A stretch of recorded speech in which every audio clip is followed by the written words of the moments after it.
Someone tried to change my medication instructions. My mom's handwriting was on the form.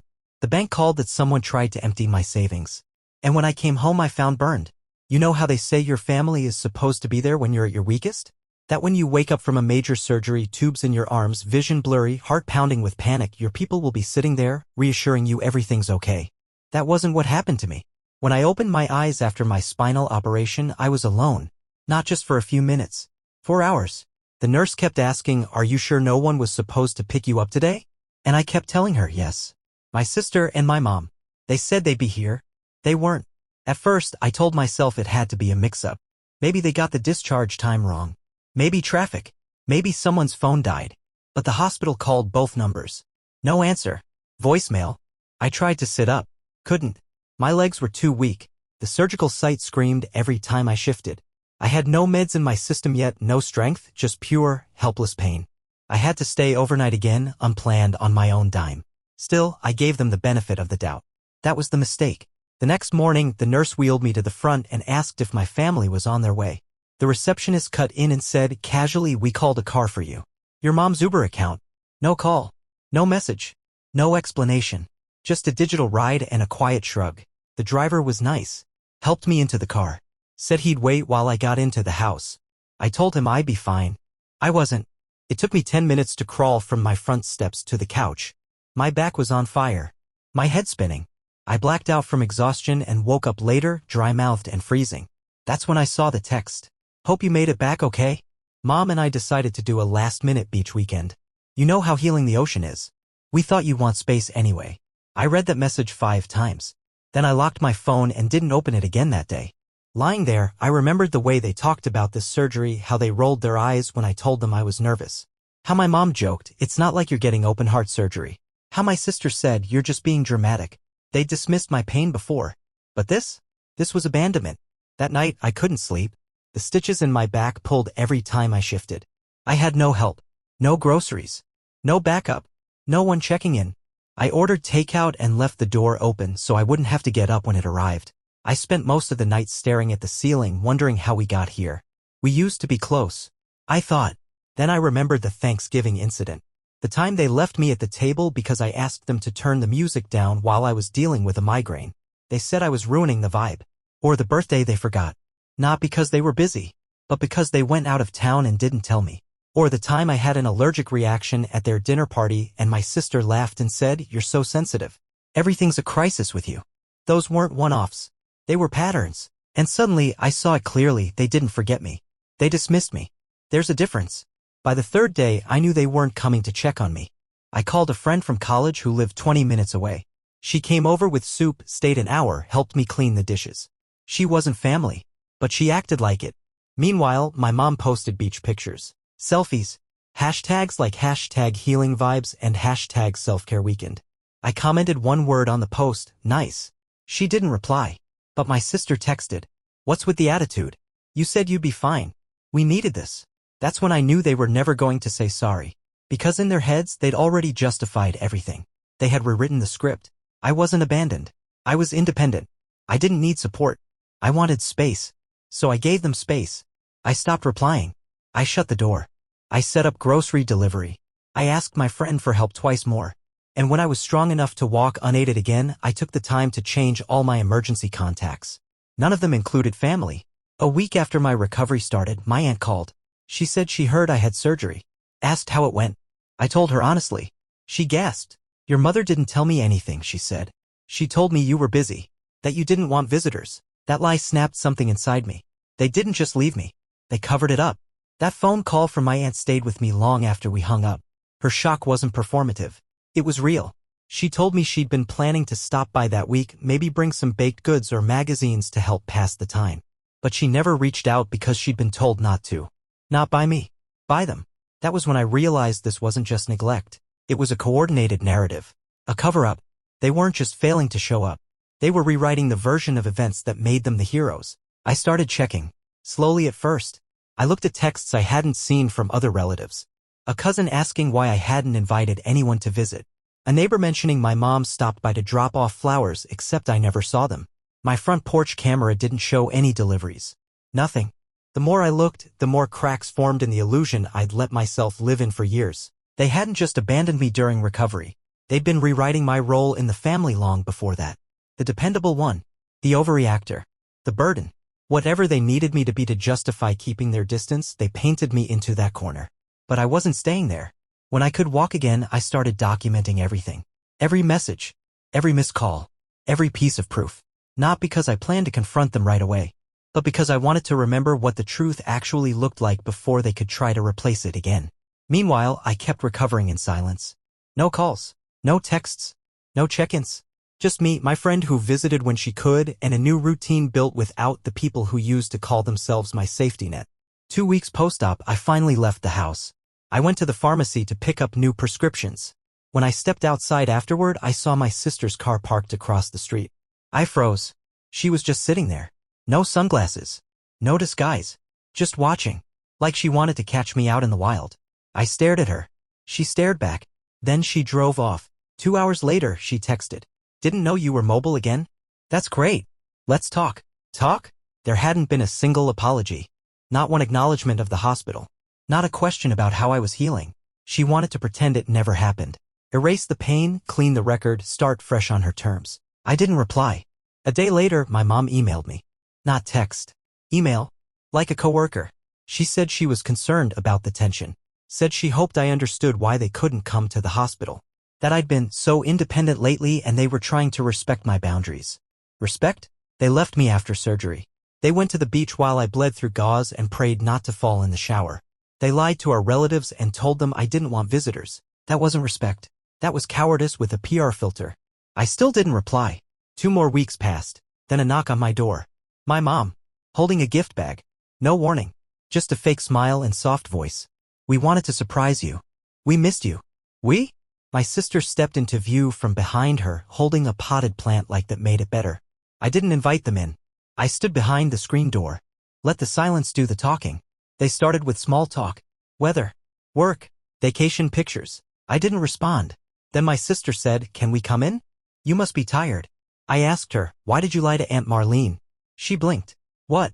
You told her I didn't want visitors, that I was isolating." "That's not what happened." My mom jumped in. "We just didn't want you to feel overwhelmed. You seemed so independent. We thought." I cut her off. "You thought you could abandon me, blame me for it, and still get credit for being supportive." They were stunned. Not because I was wrong. Because I wasn't playing my role anymore. I told them I didn't need a gift bag. I didn't want fake peace. I wanted truth. And if they couldn't give that, they weren't welcome here. My mom started crying. My sister rolled her eyes. I closed the door. The next morning, I found a Facebook post. My mom had written about the pain of watching your child push you away after you've done your best. She turned the whole thing into a performance. Dozens of comments. Friends saying how strong she was. Family members messaging me, confused, asking what happened. So I posted a comment. Doing your best doesn't include abandoning your child after major surgery and lying to everyone about it. Then I logged off. My cousin called me later. Said she saw the post. Said she was proud of me. Then she told me something else. My mom had tried to file a temporary conservatorship the week of my surgery. Said I was unstable. That I couldn't care for myself. She didn't want to help me recover. She wanted control. After that call with my cousin, I didn't sleep.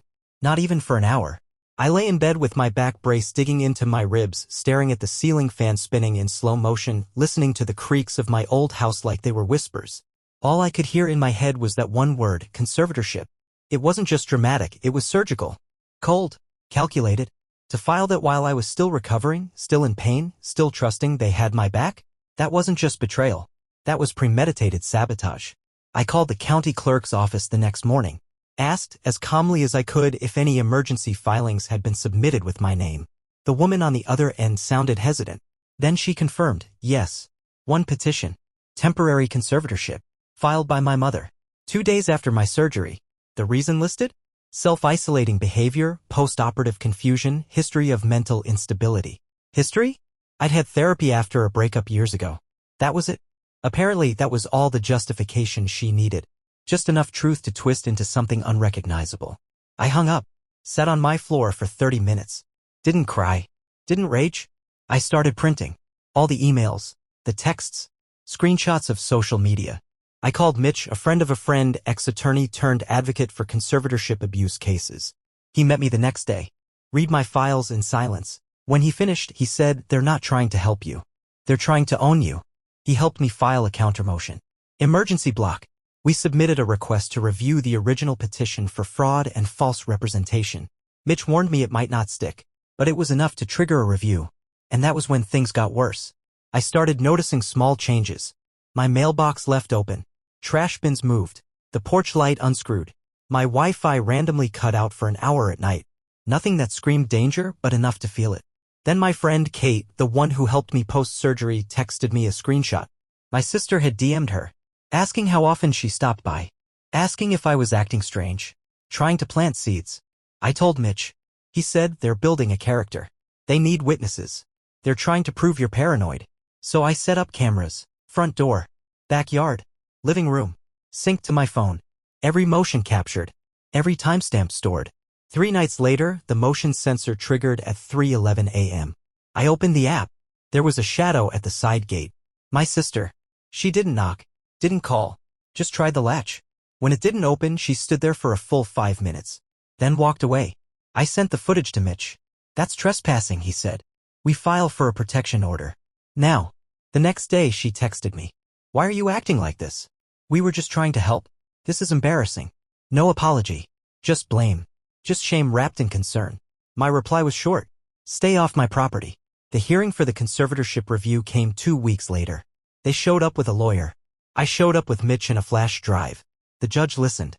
He watched the video, read the messages, scanned my medical report signed by my actual doctor stating I was of sound mind and body. Then he turned to them. "Why did you go on vacation instead of caring for your child?" My mom stammered. "They said they didn't want us there. We were giving space."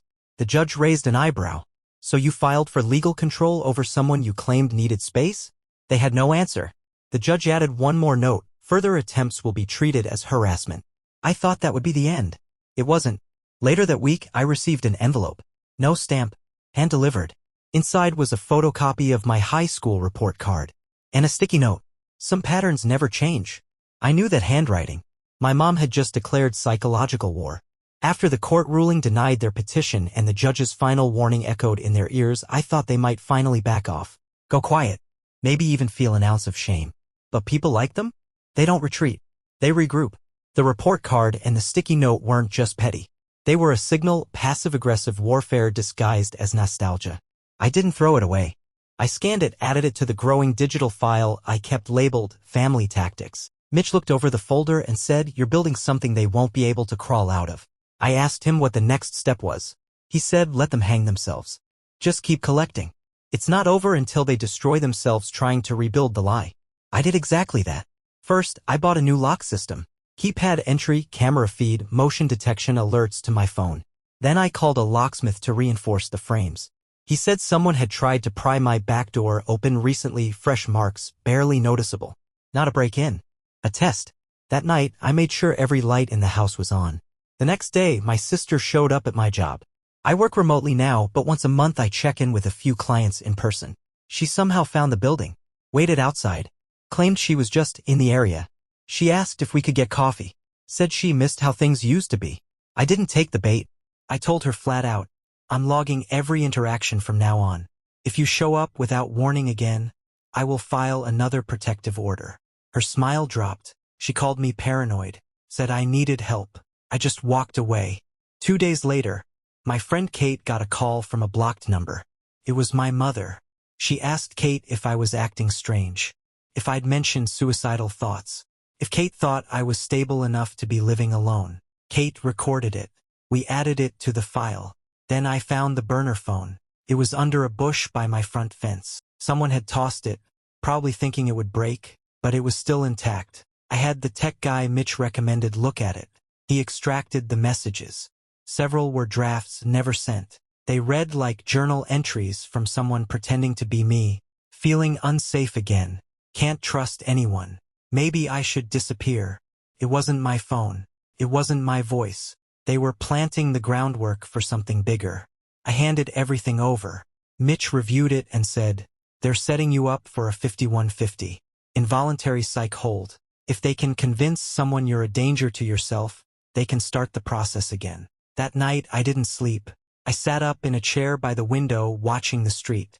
Lights off, phone in hand, just waiting, and they came. Around 2:20 a.m., a car idled across the street. Not theirs, but a friend's, one of my sister's coworkers, someone I remembered from a wedding photo she once posted. He got out, walked halfway up the drive, then paused. I turned the floodlight on.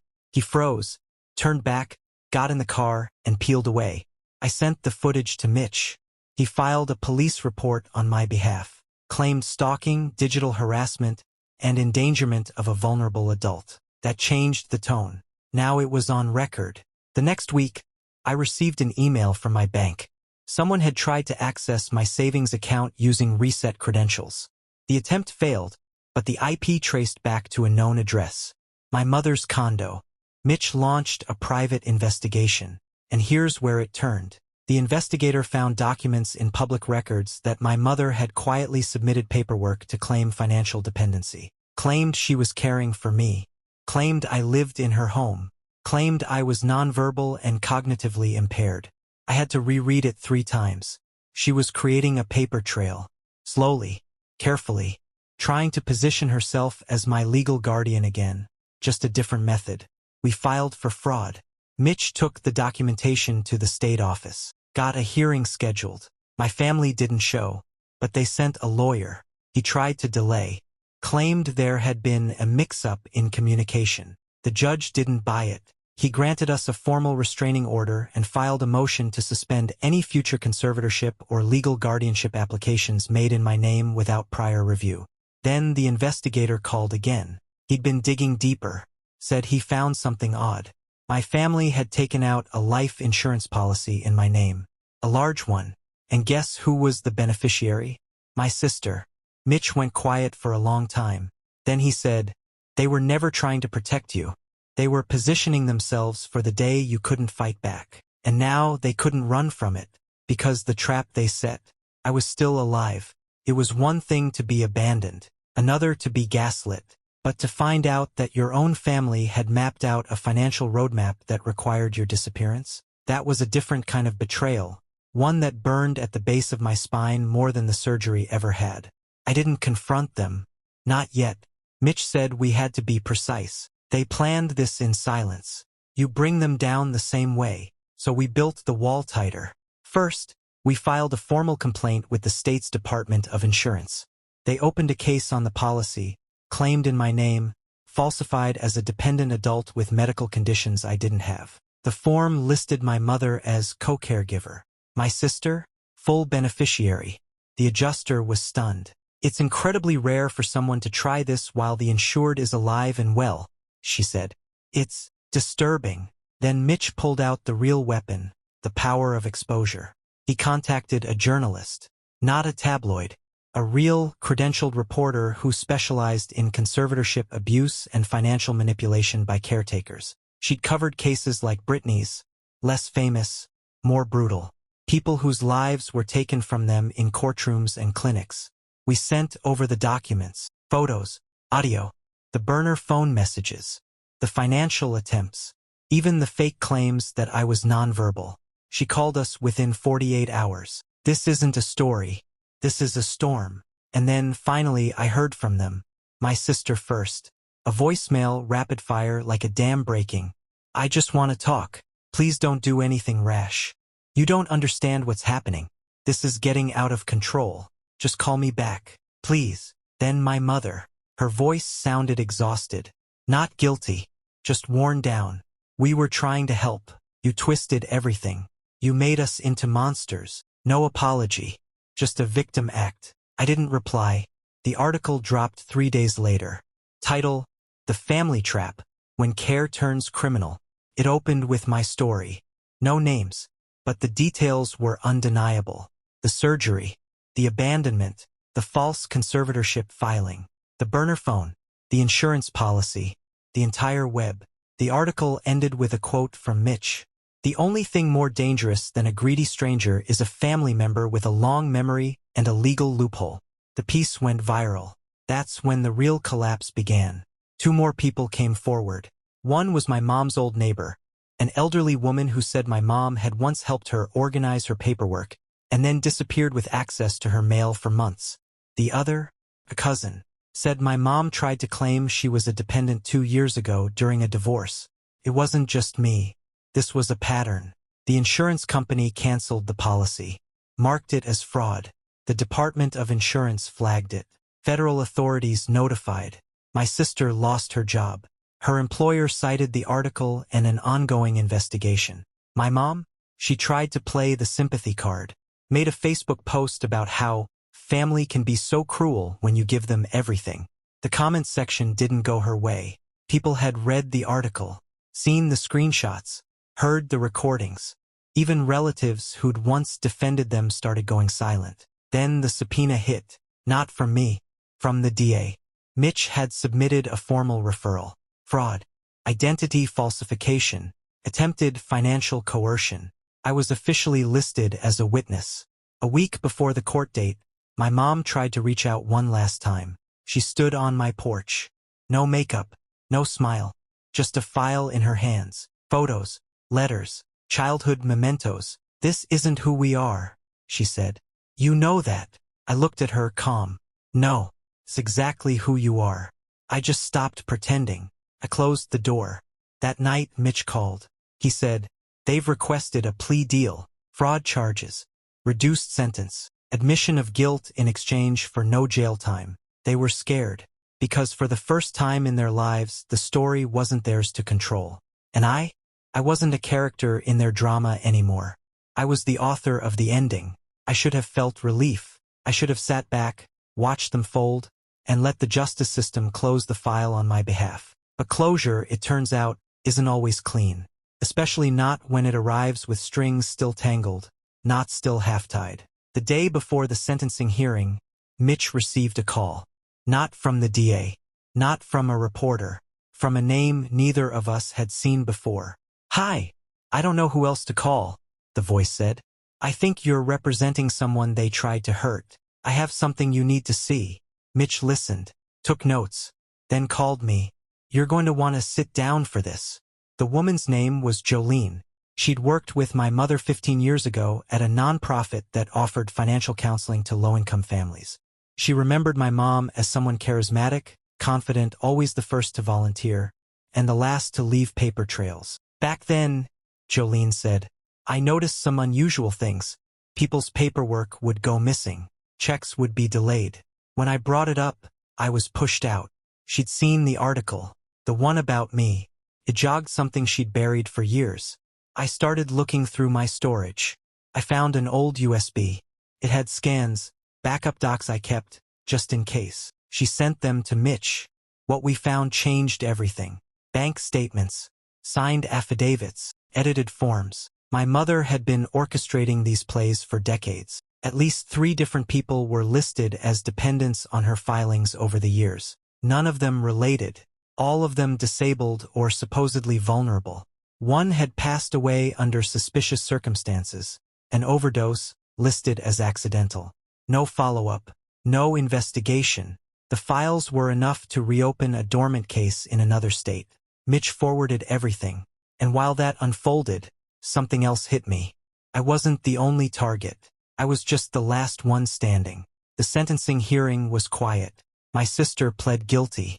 My mother took the deal: fraud, coercion, falsified legal documents. No jail, community service, probation, public record. But the twist came later. A letter from someone I never expected. My father.